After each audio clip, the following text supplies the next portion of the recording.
G'day guys, and today I want to share with you something really triggering that happened today when I went scuba diving.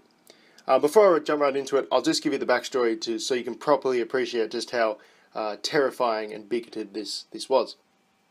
So I'm getting back into scuba diving at the moment, and I booked myself in for a shore dive down in Sydney, and got there, met the guys, said hello, did my briefing, geared up and jumped into the water, when I noticed my dive master, the guy who's in charge, flashed me this really weird hand signal, and I didn't really know what it meant because, I hadn't been scuba diving for a while and I've kind of forgotten the symbols and I'm quite rusty and things like that. So I just kind of shrugged my shoulders and went, oh, okay, that's a little weird, but and no worries, and just got on with the dive. Dive was great, dive was fine, saw lots of cool stuff, in and out, no dramas. But when I got out of the water, things got a lot worse. So I headed up and went for my usual post-dive soy milk. And I couldn't get back to the house because my wife's boyfriend was there. He was still over. So to pass the time, I jumped onto Twitter and had a little scroll, just read the news from my trusted news sources. And I saw this interesting article. So a US Coast Guard on hand gesture seen used by a support staff member during an interview on MSNBC. And I had a look at this dude just near the breaking headline news, and he was flashing the same symbol the dive master had flashed. And so the Coast Guard has identified this member and removed him from the response. His actions do not reflect those of the United States Coast Guard. And I was like, oh wow, they got rid of him. This must be pretty serious. What is this? So I sort of looked up, okay, what does the OK symbol mean? And it turns out that it is a symbol for the alt-right. I'd never even realized that all this time Nazis were among us. So here we have two journalists, disgusting, discreditable, alt-right journalists in the White House flashing white power symbols right there. This definitely proves that Trump is a racist. The journalists say that the hand symbol is innocent, but has been condemned as racist by the Anti-Defamation League. I couldn't believe that I had just gone on a scuba dive with a racist. The symbolism of it was terrifying. I was literally following this racist around and trusting him to keep me safe. I was so scared. I was just shivering in the parking lot by myself. I didn't know who I could trust anymore. Luckily, as I scrolled through the comments of the articles, I saw some of my fellow American patriots standing up to hate and asking that we can get a close-up of this dude's face so they could dogpile on him and get him fired. That was flat out blatant. Lord have mercy on us. These evil people are among us. I'm having to show my kids what a white power sign is so that they know not to be around anyone who would use it. I want these people to go colonize an asteroid somewhere.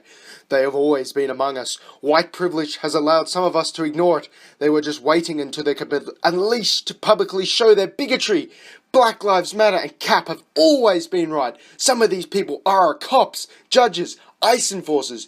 Do you see them now?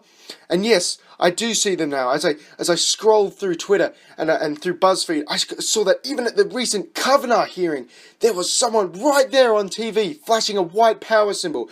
And of course, I cannot believe I didn't realize this sooner. For almost 3 years, Donald Trump, at almost every one of his speeches and rallies, has been flashing a white power symbol. I was shaking. I was so triggered at this point. I knew from my history lessons that the Nazis were the worst people in the world, and they had definitely killed, there was so much worse than the Soviets. The Soviets were nothing. The Soviets died to protect us from the Nazis. And I should be thankful that Stalin died a hero's death after, working to keep his country so safe. And as I looked through the rest of the world, I saw so many world leaders, people who protect our freedoms, flaunting blatantly this Nazi symbol. And I was so amazed that for so long, even our, political and spiritual leaders have been caught up in this Nazi conspiracy. And, even Hillary Clinton. Hillary Clinton was a Nazi false flag plant, people. The Clintons are Nazis. It's so obvious that the Clintons were planted into the Democrats by Trump as a false flag to draw attention away from himself.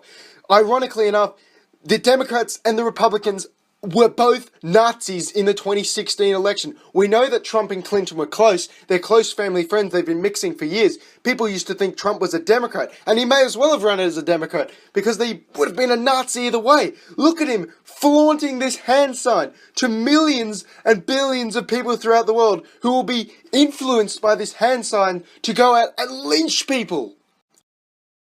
At this point, I was literally gripping my soy milk so hard my knuckles turned white. I didn't even respond to my wife's text when she asked me to go get her the morning after pill. Everything was problematic. I didn't know what to do. But then I remembered. The simple solution was just to ban Nazis. I think big tech companies like Google and Facebook, who by the way helpfully receive subsidies from the government, should ban Nazis. Anyone who is a Nazi, anyone who puts up this hateful hand sign, anyone who incites hate, offends people on the basis of gender, race, or anything like that, should just be banned immediately from the platform. Think about it. Nazis wouldn't be able to talk to people. They would be banned. They wouldn't be able to spread their hate online, and they'd just go back to their mother's basements. I told my brilliant idea to my good friend Travis, and Travis said, isn't this a bad idea? Because big tech companies are receiving subsidies from the government, aren't they just censoring people? Or wouldn't they censor people, if they ever did, they would never censor people inappropriately. Wouldn't they just censor people based on the government's wishes since they're receiving all these kickbacks?